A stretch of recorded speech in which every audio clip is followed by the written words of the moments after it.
The woman charged in the death of her 4-month-old son last July pleaded guilty to 2 felony counts early this morning. 25-year-old Justice Lange was originally charged with manslaughter and 1 felony count of child neglect, but a plea agreement changed the first count to negligent homicide, keeping the second charge the same. A Stutsman County judge sentenced Lange to 12 years in prison with 2 years of supervised probation. Valley News Team's crime and safety reporter Bailey Hurley was the only TV reporter in court this morning, and she joins us live in the studio with more on what unfolded today. Bailey? Andrea, today was actually supposed to be the first day of Lange's jury trial. Instead, a very stoic Lange sat in front of a judge pleading guilty to 2 felony counts in the death of her son last summer. Lange and her 4-month-old baby, Tyr, went missing for 6 days last June into July.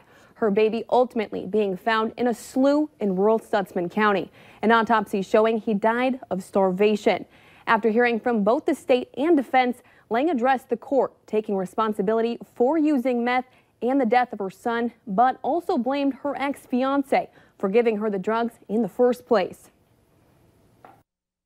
There's no words that I can put into it because it's affected my life, and nothing that you guys can give me is ever gonna amount to what I do to myself every day. And those comments did not sit well with Judge Sherry Clark, telling Lange she didn't feel like Lange showed enough remorse or guilt for the crime against 4-month-old Tyr, saying Lange should have expected harm to come to her son the moment she took meth. This child completely trusted you for its life, for its health, for its food, for its water.